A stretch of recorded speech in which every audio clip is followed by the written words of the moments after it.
Hello, everyone, and welcome to this episode of Talking About Rock, sponsored by School of Rock, North Buffalo, where they are making tomorrow's musicians today. Also, our shows are available on all the streaming platforms, wherever you get your podcasts. And check out and subscribe to our YouTube channel to help us keep the torch alive. Today, we have for you a band based out of LA. For 15 years, they've been touring internationally and releasing new material. This past summer, they opened for LA Guns at the Cannon Club, and we'll be playing the famous Whiskey A Go-Go on January 20th in LA. We will be speaking with lead vocalist and bassist Troy Spiropoulus from Slow Burning Car about their latest release, Projection, next on Talking About Rock.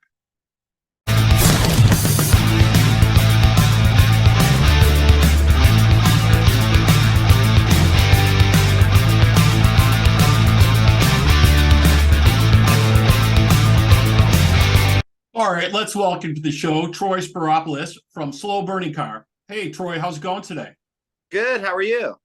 Great, man. Doing excellent. So we're just talking to the folks a little bit before you came on here, a little bit about the bands and stuff. And what I've been reading, you guys have been around for like 15 years. You must have seen a lot of changes in the LA scene out there with music, right? Oh, all kinds. Yeah. So can you tell us how it's changed and some of the things that have gone on out there a little bit? Let's see. We went from glam rock metal preceding the band to the grunge fad. Then we went to the new metal, to the rap rock. Then we went to what I call fashion rock. Right. And then we're now pretty much at a lost stage where we're basically competing against DJs and cover bands. And the DJs and the cover bands are actually winning out in that order, first and second place. Yeah, Very tough for live bands, especially for original live bands. Nobody wants to take the risk anymore. Yeah, it's very hard to do original music at this point for sure. It's not as open a thing as it was maybe back like in the 70s or 80s when all different bands were coming out, right? All different types No, of there's things. no clientele. I mean, these people are paying,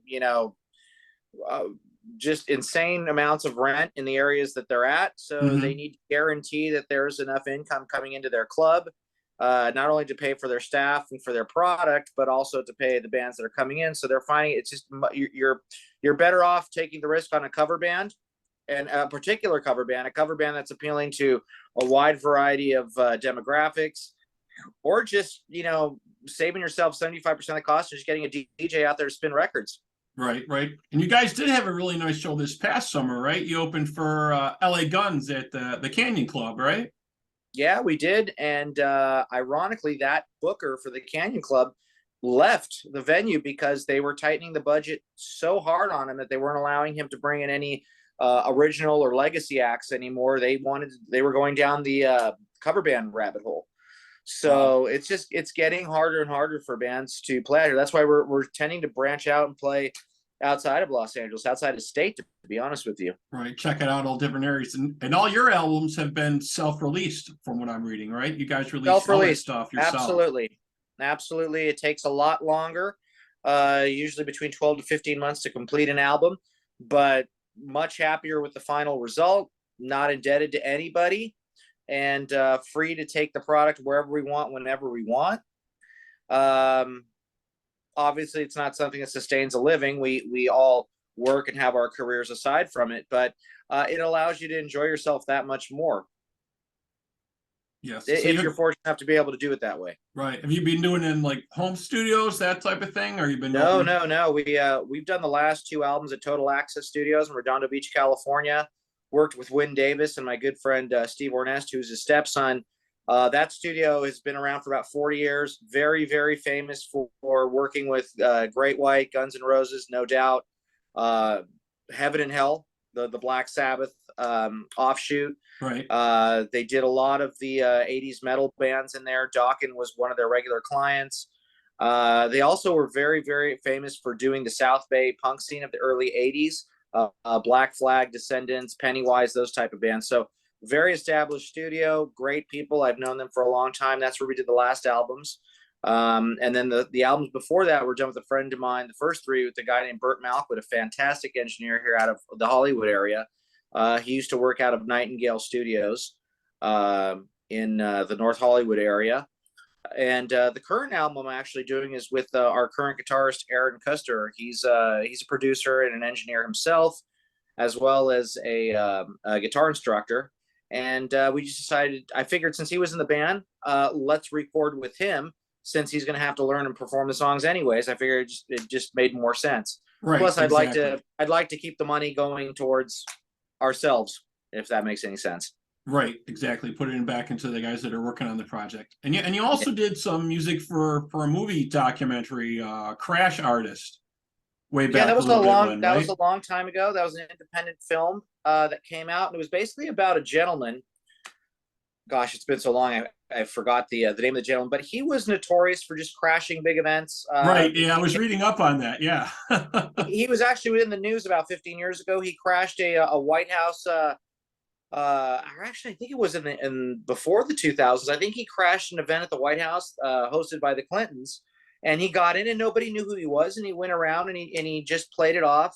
He would crash the Grammy Awards. He'd go to the American Music Awards. Wow. He was at the Oscars. This guy would just take on an identity and just see how far it would take him.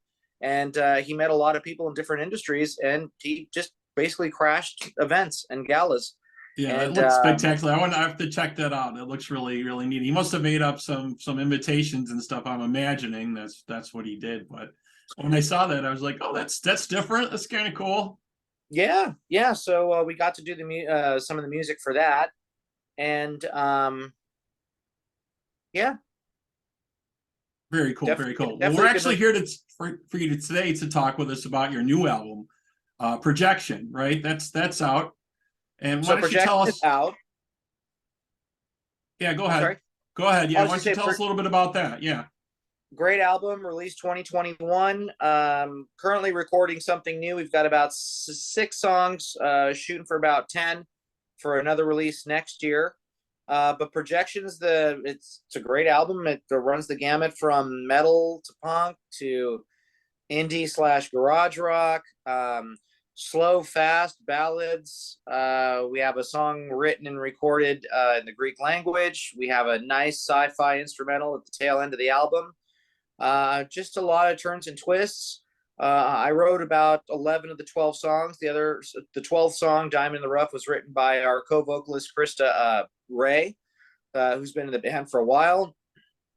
And it's just a great album. If you can pick it up on iTunes, you can hear it on Spotify. You can check out a lot of the material on SoundCloud. We're also on Facebook and Instagram, or you can just go to slowburningcar.com. You can stream the albums once. If you like what you hear, you can purchase track by track or the complete album. We also have physical CDs, but it was a joy to record, and we did that with a Total Access. Again, it took about 12 to 15 months, and out of the 5 albums, probably leaning towards being my favorite at this point, although the second one was pretty special too.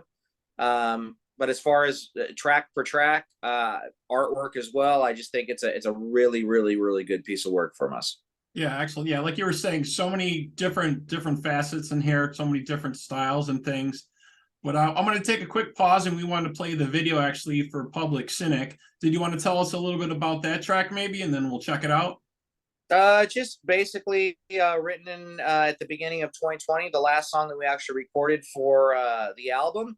And I mean, pretty much biographical about all the stuff that was going on at the time and the divisions it created, and which haven't really gone away. I mean, it seems like they're prepping up to almost have to, it'd almost be fitting to re-release the song now.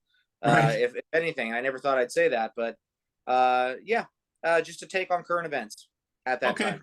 Cool. Yeah, so we'll take a quick pause here. We'll check out the video for Public Cynic, and we'll be right back here with Troy on Talking About Rock.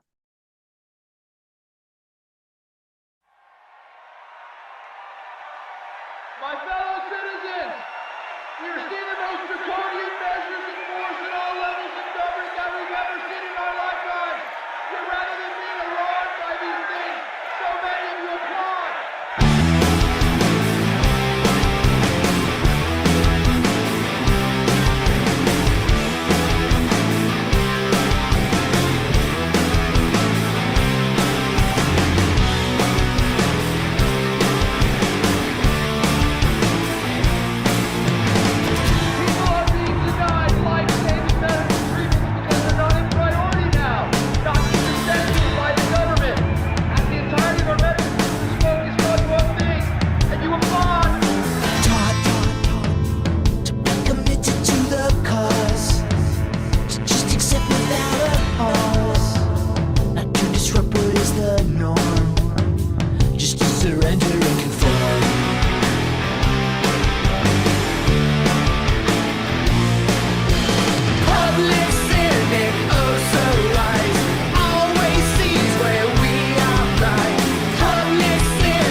to meet mistrust. Speak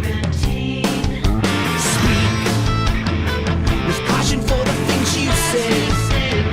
They will be weaponized some way, then later demonized and shamed.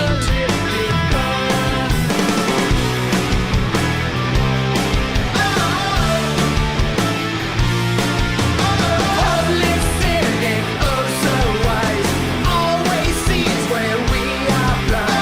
Public cynic, all denied, claims what's said must be a lie. Public cynic won't retract, won't rescind, won't walk it back. Public cynic, far too wise, always reads between the lines. You're being told by local government to report your neighbors who don't obey the fly. It's told people daily for not obeying government edicts. Election about house rankings, society don't care. Scream to catch it, and then you're gonna scream. And scream at daddy, television tells it.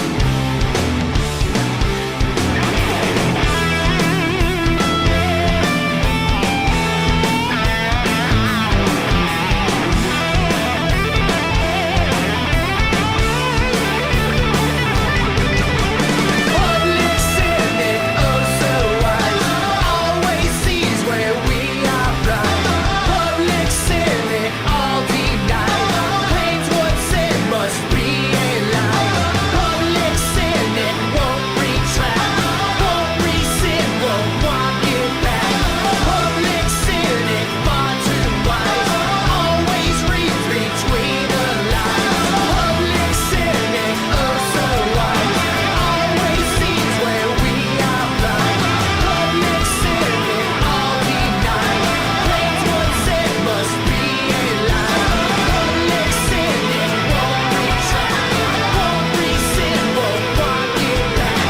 Public cynic, far too wise, always reads between the lines.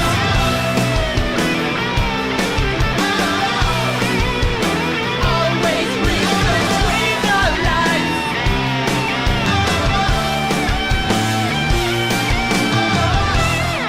what point will you start questioning what's going on?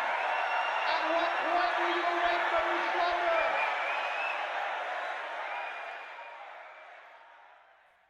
Okay, we're back here on Talking About Rock with Troy from Slow Burning Car. We just checked out the video for Public Cynic. Pretty cool stuff. Pretty cool. So you said you're doing all the recording in the studio, and you're doing the majority of the writing for all this at this point. Oh yeah, it's my baby. It's my brainchild. On the field, my position is bass and vocals, lead vocals.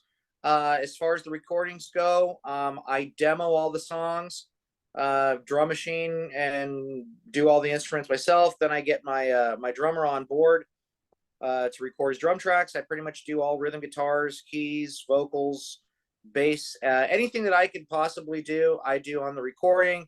Then I bring in the stunt players, as I like to call them, to do lead guitar on most of the stuff. But yeah, I mean, the projects have all been my baby. The probably the most collaborative one has been Projection, because my guitar players, Tommy and Aaron, have contributed a lot of the guitar playing on the songs. My current drummer, Zach, performed the drum tracks on it as well. And Krista, aside from writing one of the songs, she's got her background vocals all over it. So it's really a collaborative effort. And this we're taking the same approach for this new album that we're doing, where everyone's involved and doing their part. So is that kind of the same approach you've been using on the previous albums that you had? Was it Blowback, Assumption, Deflection, and you had Volume 2, The Scattering in 2009. Is that pretty much the same you've been using? Absolutely. That's one of the joys of recording in your own budget. You go by the time you want, and you get to do whatever you want with it, and you really don't answer to anybody. You try to include whoever's interested in being on board, and if they're not, then you get to complete it yourself. Right. Yeah, I talked to a few different artists, and they kind of say the same thing. If they come up with the tracks, they do all the vocals and all the lyrics, and maybe they'll put a band together around it, something like that, if they want to do some shows like that. But they come up with the product or the album, whatever you want to call it, right, and put that all together. And then, like you said, they have control of it. That's exactly how this whole thing started. I mean, I was in other bands, and I'd always try to like bring a song or two in, and sometimes the bands would take a song, a completed song in, and bring it in and perform it, and other times they wouldn't. And it finally just got to a point where I said, you know what, I'm just going to save up my money and just start. I've got this shoebox full of demos that I had for 14 years going on. So around November 2005, I talked to my friend Bert, and I said, hey, I think I'm just going to do my own thing. I got my friend Mike Zimmerman, who was in a band with me called The Quick and the Dead at the time, to do the drums. I gave him all the demos. We rehearsed them. I got him to do the drums, and then I went in and knocked out everything I needed to on my own. And then I had Steve Ornest, actually, the guy who I've been recording with at Total Access Studios way back then, cut all the lead guitar work. And I didn't know there was going to be a band around it, but the album came out nice. Everyone who heard it liked it. And my friend Mike said, should we start doing some shows? And I said, sure. We put together a band around it. And the band's evolved since then with different players. But it basically got started around just recording something for myself. Yeah, that definitely seems to be the way of things. So I know you have dates coming up in January. You guys are going to be playing the Whiskey in California. Anything else on the horizon or any other projects going on for you? Yeah, we're actually working with an agency out of Greece called Angels PR, and they have tentatively set us up with 3 shows in Greece, in Patra on Friday, March 31st, in Athens on April 1st, and in Thessaloniki on April 2nd. So we are working on that. Hopefully that will manifest fully, and we'll be able to do those shows. And then we'll come back and probably just focus on booking some stuff in the area for summer of 2023. Would like to look at some of the festivals going on out of state, New Mexico, Nevada, Arizona. We have a booking agent who's looking into those as well. And just see what kind of comes our way. We're lucky we're in a point where, we get to pick and choose what we want to do, where we want to play. Right. It's one of the benefits of just not having big money behind you, because that comes with a price. And like I said, we do it for love. We do it for an enjoyment. It's a hobby, and we can take it as far as we want, or we could keep it as close to the best as we want. So. Right. And it seems like so many of the other countries are so much more open to newer music, newer bands, that are coming out, different areas. I know there's a lot of stuff going on in Switzerland. There's some new acts coming out in England, and they just seem to be more open to that than they are in the States. There's no preconceived notions, and they'll take whatever entertainment comes to them. It's a shame they're so far from us. That sounds great. Especially though. Being in Los Angeles, it's like double the trip as it would be if you're on the East Coast. Yeah. Well, hopefully we'll get back to that, where we get to a point where the majority is a little more accepting to new music, new bands, things that are happening. I don't know. We always seem to be behind the curve here in the U.S. All the other countries kind of ahead of us with a lot of the different things, but hopefully we'll get to that point. Definitely. Yeah, I agree. So thank you so much. We appreciate you stopping in and chatting with us today about the new album Projection. Folks out there, check that out. Slow Burning Car. You guys got that gig coming up at the Whiskey in January. That's a great venue to play at. So many folks have played there. And then the tour coming up. You got a couple dates going on in Greece. That sounds amazing, man. Robert, thank you so much for having us. You can check us out at slowburningcar.com. We're on Facebook, SoundCloud, Instagram. You can hear our music on iTunes, Spotify, CD Baby if you'd like to purchase. And that's about it. Thank you very much for having us. Cool. Thanks, Troy. And if you folks out there want to know more about us, you have questions or comments, please feel free to email us at talkingboutrock@gmail.com. You can like us and follow us on Facebook, Instagram, and Twitter. And for this interview, the video will be on our YouTube channel, and you can check it out on all the streaming services coming very soon. Troy, again, thanks, man, for being here. Robert, thank you for having us and for taking care of us and looking out for us.